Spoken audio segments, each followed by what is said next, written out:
नमस्कार दोस्तों, कैसे आप सब लोग। दोस्तों हम लोग पढ़ रहे हैं परीक्षा अध्ययन 2023 की विज्ञान की। यह कक्षा 10वीं की परीक्षा अध्ययन है दोस्तों। नया बैच है जो आपकी 2023 की परीक्षा एग्ज़ाम के लिए है। तो दोस्तों हमने पढ़ा है आपको आदर्श प्रश्न पत्र सेट 4 के प्रश्न 1 से लेके प्रश्न 4 तक के हमने पढ़ा दिए हैं दोस्तों यहाँ पर। अब हम आज प्रश्न 5 से पढ़ेंगे दोस्तों।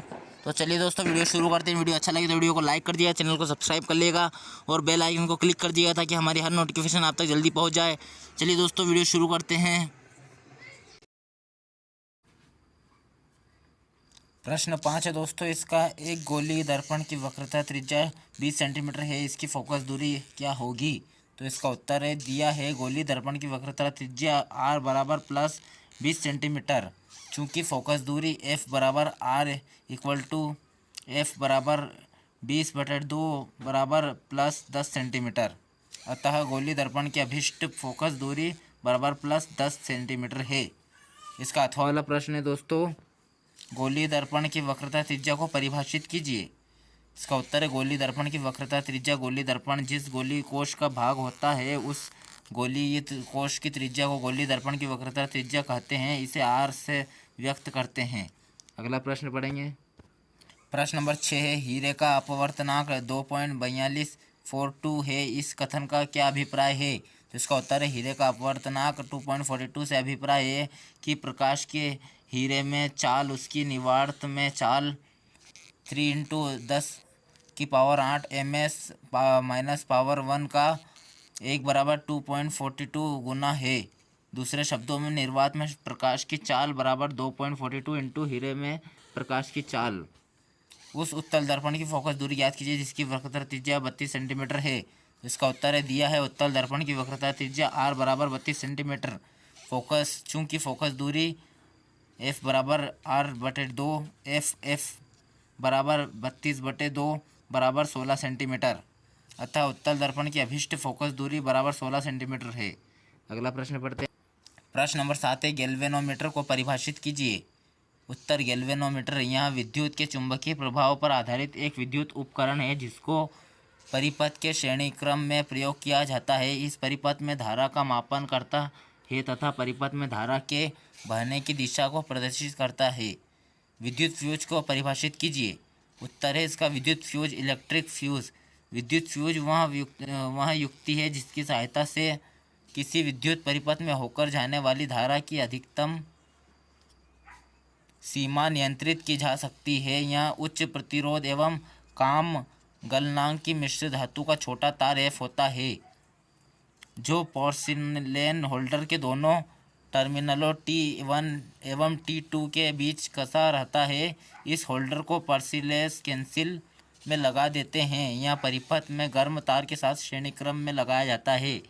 जैसे ये उदाहरण के लिए चित्र दिया हुआ है दोस्तों, देख लीजिए। पोर्सिलेन और होल्डर और पोर्सिलेन केसिंग। इस चित्र के माध्यम से हमें इस क्वेश्चन का आंसर है। चलिए दोस्तों अगला प्रश्न पढ़ते हैं। प्रश्न नंबर 8 है। फ्लेमिंग के वाम हस्त का नियम लिखिए। उत्तर इसका फ्लेमिंग का वाम हस्त नियम। अपने वाम हस्त बाएं हाथ की तर्जनी मध्यमा एवं अंगूठे को हम परस्पर लंबवत दिशा में फैलाएं और यदि तर्जनी चुंबकीय क्षेत्र की दिशा और मध्यमा चालक में प्रवाहित विद्युत धारा की दिशा की ओर संकेत करती है तो अंगूठा चालक की गति की दिशा अथवा चालक पर लगाने वाले बल की दिशा की ओर संकेत करेगा। जैसे चित्र के माध्यम से हमको दिया हुआ है। चुंबकीय क्षेत्र अंगूठा, चुंबकीय क्षेत्र विद्युत धारा, बल विद्युत धारा। ये फ्लेमिंग वाम हस्त है, फ्लेमिंग वाम हस्त नियम इस चित्र के माध्यम से। दोस्तों अगला प्रश्न पढ़ते। फ्लेमिंग का दक्षिण हस्त दाहिने हाथ नियम लिखिए। इसका उत्तर है फ्लेमिंग का दाएं हाथ का नियम। यदि दाएं हाथ की तर्जनी माध्यम एवं अंगूठे को परस्पर लंबवत दिशा में फैलाए और यदि तर्जनी चुंबकीय क्षेत्र की दिशा एवं अंगूठा चालक की दिशा को प्रदर्शित करे तो माध्यम प्रेरित विद्युत धारा की दिशा को प्रदर्शित करेगी। जैसे चित्र के माध्यम से दिया हुआ है दोस्तों। चालक में प्रेरित विद्युत धारा, गति क्षेत्र चुंबकीय क्षेत्र, चालक की गति। प्रश्न नंबर 9 है। आयनिक यौगिकों के उच्च गलनांक क्यों होते हैं। तो इसका उत्तर है चूंकि प्रबल अंतर आयनिक आकर्षण को तोड़ने के लिए ऊर्जा की पर्याप्त मात्रा की आवश्यकता होती है, इसलिए आयनिक यौगिकों के उच्च गलनांक होते हैं। सक्रियता श्रेणी से क्या समझते हो? तो इसका उत्तर है सक्रियता श्रेणी वह सूची जिसमें धातुओं को इनकी क्रियाशीलता के अवरोही क्रम में व्यवस्थित किया जाता है, सक्रियता श्रेणी कहलाती है। प्रश्न नंबर 10 है कुछ पौधों को उगाने के लिए कायिक प्रवर्धन का उपयोग क्यों किया जाता है? तो इसका उत्तर है कुछ पौधों में ऐसी क्षमता होती है कि उनके कुछ भाग जैसे जड़, तना तथा पत्तियां उपयुक्त परिस्थितियों में विकसित होकर नया पौधा बना लेती है। इस प्रक्रिया में नए पौधे शीघ्र तथा आसानी से उत्पन्न हो जाते हैं तथा ऐसे पौधे भी इस विधि से उगाए जा सकते हैं जो बीज उत्पन्न करने की क्षमता खो चुके होते हैं। इसके अतिरिक्त इस प्रकार से उत्पन्न पौधे आनुवंशिक रूप से जनक पौधे के समान होते हैं, इसलिए कुछ पौधों को उगाने के लिए कायिक प्रवर्धन का उपयोग किया जाता है। अगला प्रश्न है माँ के शरीर में गर्भस्थ भ्रूण का पोषण किस प्रकार प्राप्त होता है? तो इसका उत्तर है माँ के शरीर में गर्भस्थ भ्रूण का पोषण माँ के रुधिर से होता है। इसके लिए विशेष संरचना होती है जिसे प्लेसेंटा कहते हैं। यह माँ से भ्रूण को ग्लूकोज, ऑक्सीजन एवं अन्य पदार्थों की आपूर्ति माँ के रक्त से करता है। प्रश्न नंबर 11 मेंडल का पृथक्करण का नियम लिखिए। इसका उत्तर है मेंडल का पृथक्करण का नियम। इस नियम के अनुसार जब युग्मकों के निर्माण के समय दो एलीली जोड़े पृथक पृथक हो जाते हैं और एक युग्मक में एक ही जोड़ा हो जाता है। विभिन्नताएं जैव विविधताएं क्या होती है? तो इसका उत्तर है विभिन्नताएं एक ही जनक की संतानों में समानता होते हुए भी वे एक दूसरे से भिन्न न होती है, यही विभिन्नता अथवा जीव विभिन्नता कहलाती है। प्रश्न नंबर 12 विद्युत धारा के मात्रक की परिभाषा लिखिए। इसका उत्तर है विद्युत धारा का एसआई मात्रक एम्पियर होता है। विद्युत धारा के ऊष्मीय प्रभाव से क्या समझते हो? इसका उत्तर है विद्युत धारा का ऊष्मीय प्रभाव जब किसी प्रतिरोधक में विद्युत धारा प्रवाहित की जाती है तो ऊष्मा उत्पन्न होती है। विद्युत धारा के द्वारा ऊष्मा उत्पन्न होने की यह परिघटना विद्युत धारा का ऊष्मीय प्रभाव कहलाती है। प्रश्न नंबर 13 जैविक आवर्धन क्या है? तो इसका उत्तर है जैविक आवर्धन बायोलॉजिकल मैग्निफिकेशन पौधों एवं फसलों को रोग मुक्त रखने एवं पीड़कों से बचाने के लिए विभिन्न प्रकार के कीटनाशक, फफूंदनाशी, खरपतवारनाशी एवं पीड़कनाशी आदि रसायनों का प्रयोग किया जाता है। इन रसायनों का अत्यधिक मात्रा में प्रयोग करना पौधों के माध्यम से खाद्य श्रृंखला के विभिन्न पोषण स्तरों में प्रवेश कर जाते हैं तथा वहाँ संचित होने लगते हैं। इस परिघटना को जैविक आवर्धन बायोलॉजिकल मैग्निफिकेशन कहते हैं। हाँ, परितंत्र के विभिन्न स्तरों पर जैविक आवर्धन का प्रभाव भिन्न भिन्न होता है। चूँकि मनुष्य आहार श्रृंखला में शीर्षस्थ होता है अतः मनुष्य के जैविक आवर्धन सर्वाधिक होता है।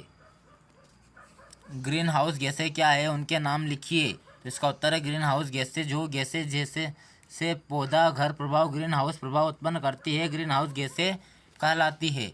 प्रश्न नंबर 14 ऊष्माक्षेपीय अभिक्रिया को उदाहरण सहित समझाइए। इसका उत्तर ऊष्माक्षेपीय अभिक्रिया जिस रासायनिक अभिक्रिया में उत्पादों के साथ ऊष्मा भी निकलती है वह ऊष्माक्षेपीय अभिक्रिया कहलाती है। इसका उदाहरण है CH4G plus 2O2G CO2G 2H2OG plus ऊर्जा ऊष्मा। ऊष्माशोषी अभिक्रिया को उदाहरण देकर समझाइए। ऊष्माशोषी अभिक्रिया जिस रासायनिक अभिक्रिया में ऊष्मा ऊर्जा का अवशोषण होता है वह ऊष्माशोषी अभिक्रिया कहलाती है। उदाहरण है इसका 2PbNO3 2S मतलब sodium heat 2PbOS plus 4NO2G G मतलब गैस प्लस O2G मतलब कार्बन डाइऑक्साइड O2G। प्रश्न नंबर 15 CO2 सूत्र वाले कार्बन डाइऑक्साइड की इलेक्ट्रॉन बिंदु संरचना क्या होगी? तो इसका उत्तर है CO कार्बन डाइऑक्साइड की इलेक्ट्रॉन बिंदु संरचना। ये इसका चित्र दे के समझाया, इलेक्ट्रॉन बिंदु है ये दोस्तों, इलेक्ट्रॉन बिंदु की संरचना। अगला प्रश्न है CH4 मीथेन की इलेक्ट्रॉन बिंदु संरचना बनाइए। इसका उत्तर है CH4 इलेक्ट्रॉन बिंदु संरचना। ये इसका चित्र दिया हुआ है दोस्तों, CH4 इलेक्ट्रॉन बिंदु संरचना। अगला पढ़ेंगे प्रश्न नंबर 16 झाइलम एवं फ्लोएम में कोई दो अंतर लिखिए। उत्तर इसका झाइलम एवं फ्लोएम में अंतर। झाइलम फ्लोएम हमें दो अंतर बताने हैं दोस्तों, तो दो ही पढ़ेंगे हम। इसमें से 4 दिए हुए हैं, 1 2 3 4, तो हमें दो ऑप्शन पढ़ना है, इसमें से 2 अंतर निकालना है। जाइलम जड़ों द्वारा अवशोषित जल एवं खनिजों को पत्तियों तक परिवहन करते हैं। फ्लोएम पत्तियों द्वारा निर्मित खाद्य पदार्थों को वृक्ष के विभिन्न भागों तक परिवहन करते हैं। इसका दूसरा है जाइलम मृत ऊतक होते हैं, फ्लोएम जीवित ऊतक होते हैं। तो हमने दोस्तों दो पढ़ना है, इसमें से कोई 2 अंतर बताना है, तो हमने 2 अंतर बता दिए इसमें से। अगला प्रश्न पढ़ेंगे। रक्त एवं रसिका में कोई 2 अंतर लिखिए। रक्त एवं रसिका में अंतर। रक्त और ये रसिका। रक्त लाल रंग का संयोजित तरल ऊतक होता है। लसिका रंगहीन संयोजित तरल ऊतक होता है। इसमें अधिक प्रोटीन पाए जाते हैं, इसमें कम प्रोटीन पाए जाते हैं। दोस्तों हमने 2 अंतर बता दिए इसके भी। अगला प्रश्न पढ़ेंगे। प्रश्न नंबर 17 है, निम्न में कौन सा भौतिक परिवर्तन है तथा कौन सा रासायनिक परिवर्तन है। इसका ए वाला है पेट्रोल का वाष्पीकरण। ये प्रश्न है दोस्तों, अभी उत्तर नहीं पढ़ रहे हम। बी दिया हुआ है एलपीजी का दहन। सी किसी लोहे की जड़ को रक्त तप्त करना। डी दूध का दही जमना। या ई ठोस अमोनियम क्लोराइड का ऊर्ध्वपातन। तो इसका उत्तर है ए का उत्तर है भौतिक परिवर्तन, बी का है रासायनिक परिवर्तन, सी का है भौतिक परिवर्तन, डी का रासायनिक परिवर्तन और ई का भौतिक परिवर्तन। अगला प्रश्न पढ़। निम्न अभिक्रियाओं में अज्ञात एक्स एवं वाई ज्ञात कीजिए। ए दिया हुआ है PbN3 2AQ plus 2KiAQ, Pb2n plus 2KNO3G, जी मतलब गैस। बी वाला इसमें CuS, S मतलब sodium, plus 2HgNO3AQ, CuNO3 2AQ plus X sodium. C वाला दिया हुआ है इसमें CaCO3S, CaOS प्लस COG। तो इसका उत्तर है दोस्तों AX बराबर SY बराबर AQ। बी का है X बराबर 2AG। सी का आंसर है X बराबर AQ, Y बराबर G। डी वाला है DX बराबर हिट। प्रश्न नंबर 18 दोस्तों, पादप हार्मोनों के नाम एवं कार्य लिखिए। इसका उत्तर है पादप हार्मोनों के प्रकार एवं कार्य। पादप हार्मोन प्रमुखतः निम्नलिखित 4 प्रकार के होते हैं। A auxin, B gibberellin, C cytokinin और डी एब्सिसिक अम्ल ABA वृद्धि रोधक। तो पहला ऑक्सीजन का पढ़ेंगे। कोशिकाओं की लंबाई में वृद्धि, कोशिका विभाजन में सहयोग, पौधों की गतियों पर नियंत्रण, पत्तियों को गिरने से रोकना, बीज रहित फलों के उत्पादन में सहायता करना। बी है जिबरेलिन, बीजों के शीघ्र अंकुरण में सहायक, बोने पौधों की लंबाई में वृद्धि, पौधों की पत्तियों को चौड़ी करने में सहायता करना। सी है साइटोकाइनिन, प्रोटीन के संश्लेषण में सहायता, कोशिकाओं एवं तने की लंबाई में वृद्धि, पार्श्व कालिकाओं में वृद्धि, जड़ों में पत्तियों की वृद्धि रोकने में सहायक एवं अंकुरण के समय उत्प्रेरक उत्पन्न करना। डी है एब्सिसिक अम्ल ABA वृद्धि रोधक, पत्तियों के एवं फूलों के खुलने एवं बंद करने की क्रियाओं का नियंत्रण, पतझड़ की क्रिया को प्रोत्साहित करना तथा पौधों की वृद्धि दर को कम करना। अगला प्रश्न है, निम्नलिखित हार्मोन्स में से प्रत्येक का एक कार्य लिखिए। इसका पहला है थायरॉक्सिन, बी है एड्रीनेलिन, सी है टेस्टोस्टेरोन। तो इसका थायरॉक्सिन है हार्मोन और इसके कार्य दिए बताने उत्तर में हमें। थायरॉक्सिन का दिया हुआ है कार्बोहाइड्रेट, प्रोटीन एवं वसा की चयापचय क्रियाओं का नियमित करना। एड्रीनेलिन का है शरीर के विभिन्न भागों में रक्त प्रवाह एवं हृदय स्पंदन की गति बढ़ाना। टेस्टोस्टेरोन का मनुष्य में यौवनारंभ के समय शारीरिक परिवर्तनों का नियमन करना। प्रश्न नंबर 19 है, निकट दृष्टि दोष क्या है, इसके कारण लिखिए, इसे किस प्रकार दूर करेंगे। इसका उत्तर है निकट दृष्टि दोष जब मनुष्य के पास की वस्तुओं तो स्पष्ट दिखाई देता है लेकिन दूर की वस्तुएं स्पष्ट दिखाई नहीं देती है, तो उसके इस दृष्टि को दोष को निकट दृष्टि दोष कहते हैं। कारण है इसका नेत्र में यह दोष निम्नलिखित 2 कारणों से उत्पन्न होता है। पहला है नेत्र लेंस और रेटिना के बीच की दूरी बढ़ जाने से। बी है नेत्र लेंस की फोकस दूरी कम हो जाने से। ये दिया हुआ है इसका चित्र दोस्तों निकट दृष्टि दोष का। ये इसका निवारण है। इस दोष के निवारण के लिए ऐसे अवतल लेंस का उपयोग करते हैं जिसकी फोकस दूरी नेत्र से उसके दूर बिंदु की दूरी के बराबर होती है। ये दिया हुआ है दोस्तों। दीर्घ दृष्टि दोष क्या है? इस दृष्टि दोष को कैसे संशोधित किया जाता है? तो इसका उत्तर है दूरदृष्टि दीर्घ दृष्टि दोष। जब कोई व्यक्ति दूरी पर रखी हुई वस्तुओं को स्पष्ट रूप से तथा आसानी के साथ देख पाता है लेकिन पास में रखी वस्तुओं को स्पष्ट रूप से नहीं देख पाता तो उस व्यक्ति का दृष्टि दोष दूरदृष्टि दीर्घ दृष्टि दोष कहलाता है। दीर्घ दृष्टि दोष एवं उसके निवारण का किरण आरेख। ये दीर्घ दृष्टि दोष का आरेख है दोस्तों। प्रश्न नंबर 20 है धमनी एवं शिरा में अंतर स्पष्ट कीजिए कोई 4। उत्तर इसका धमनी एवं शिरा में अंतर। धमनी ये शिरा, इसमें हमें 4 अंतर बताने हैं दोस्तों। इसकी दीवारें मोटी मांसल तथा इलास्टिक लचीली होती है। अब शिरा है, इसकी दीवारें पतली तथा बिना लचक वाली होती है। दूसरा इसमें फ्लूमेन संकीर्ण होता है, इसमें फ्लूमेन चौड़ा होता है। तीसरा यह हृदय से रक्त लेकर उसका संवहन संपूर्ण शरीर को करती है। यह संपूर्ण शरीर से रक्त को लेकर हृदय में एकत्रित करती है। चौथा इसका पल्मोनरी धमनी को छोड़कर शेष सभी धमनियाँ ऑक्सीजनित रक्त का संवहन करती है। पल्मोनरी शिरा को छोड़कर शेष सभी शिराएं अनऑक्सीजनित रक्त का संवहन करती है। ये हमने चार अंतर बता दिए दोस्तों इसके। अगला प्रश्न पढ़ेंगे। वायवीय एवं अवायवीय श्वसन में अंतर समझाइए कोई 4। ये प्रश्न 20 का अथवा वाला प्रश्न है दोस्तों। इसका उत्तर है वायवीय श्वसन एवं अवायवीय श्वसन में अंतर। क्रमांक संख्या वायवीय श्वसन ऑक्सीजन श्वसन, अवायवीय श्वसन अनऑक्सी श्वसन। इसका पहला है यह श्वसन वायु ऑक्सीजन की उपस्थिति में होता है। यह श्वसन वायु ऑक्सीजन की अनुपस्थिति में होता है। और दूसरा इसका यह क्रिया कोशिका द्रव एवं माइटोकॉन्ड्रिया में घटित एवं पूर्ण होती है। इसका है यह क्रिया केवल कोशिका द्रव में घटित एवं पूर्ण होती है। तीसरा इस प्रक्रिया में ग्लूकोज का पूर्ण अपचयन होता है। इस क्रिया में ग्लूकोज का अपूर्ण उपचयन होता है। इस क्रिया में CO2 एवं H2O उत्पन्न होते हैं। इस क्रिया में CO2 एवं एल्कोहल उत्पन्न होते हैं। पांचवा है इसमें इस श्वसन में बहुत अधिक ऊर्जा मोचीन होती है।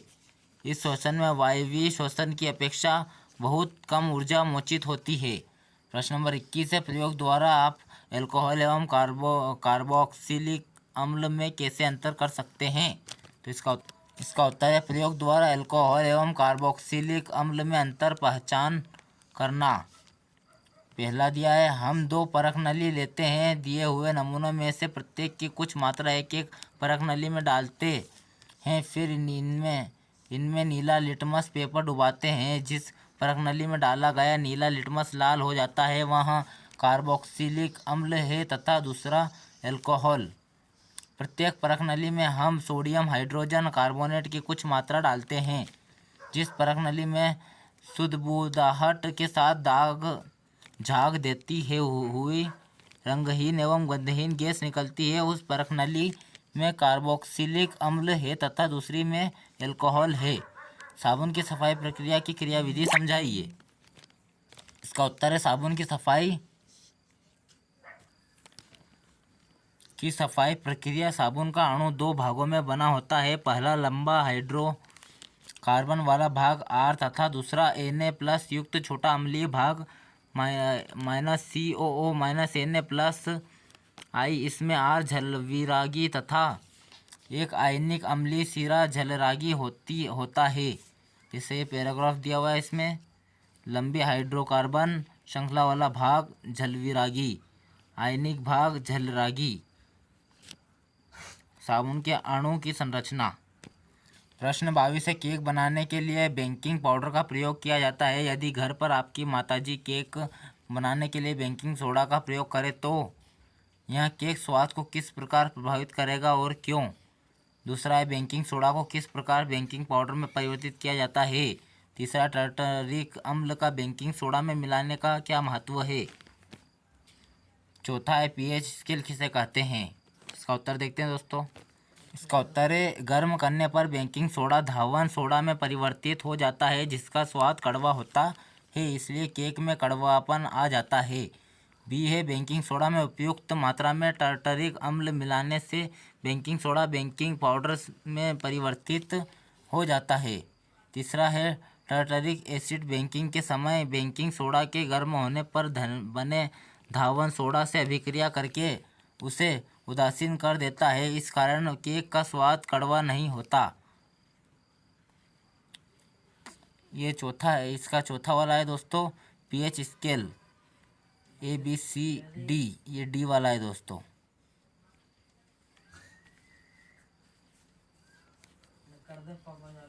किसी विलयन में उपस्थित हाइड्रोजन आयन की सांद्रता ज्ञात करने के लिए एक स्केल विकसित किया जाता है जिसे पीएच स्केल कहते हैं। अगला प्रश्न पढ़ेंगे। एक धातु का कार्बोनेट X एक अम्ल में अभिक्रिया करके एक गैस निकालता है जिसे एक विलयन Y में प्रवाहित करने पर पुनः धातु कार्बोनेट बनता है। दूसरी तरफ एक गैस G जो नमक के विलयन के विद्युत अपघटन के समय धनाग्र पर प्राप्त होती है को यदि शुष्क Y पर प्रवाहित करते हैं तो एक यौगिक Z बनता है जिसका उपयोग पीने के पानी का कीटाणु रहित बनाने में होता है। X, Y, G एवं Z की पहचान कीजिए। इसका उत्तर है दोस्तों, नमक के विलयन के विद्युत अपघटन के समय धनाग्र पर प्राप्त गैस क्लोरीन होती है, अतः G क्लोरीन गैस Ci2 है। जब क्लोरीन गैस को शुष्क COHO2 अर्थात Y में प्रवाहित करने पर ब्लीचिंग पाउडर CaCI2 बनता है, अतः Y बुझा चूना COHO2 है तथा Z ब्लीचिंग पाउडर CaCI2 है।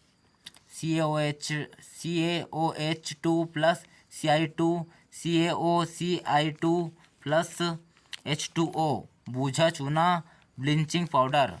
चूँकि Y एवं Z कैल्शियम लवण है इसलिए X भी कैल्शियम लवण होगा, अतः X कैल्शियम कार्बोनेट CaCO3 है। चूँकि CaCO3 plus 2HCI CaCI2 plus CO2 plus H2O CaOH2 plus CO2 CaCO3 plus H2O।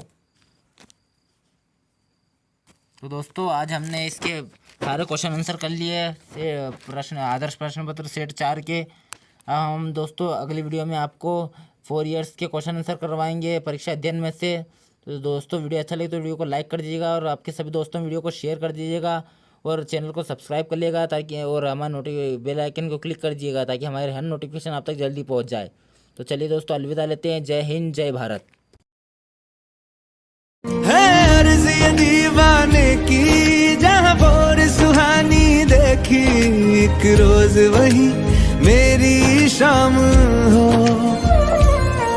कभी याद करे जो जमाना, माटी पे मर मिट जाना, जिक्र में शामिल मेरा नाम हो। ओ देश मेरे तेरी शान पे सदके, कोई धन है क्या तेरी धूल से बढ़ के, तेरी धूप से रोशन, तेरी हवा पे जिंदा, तू बाग है मेरा, मैं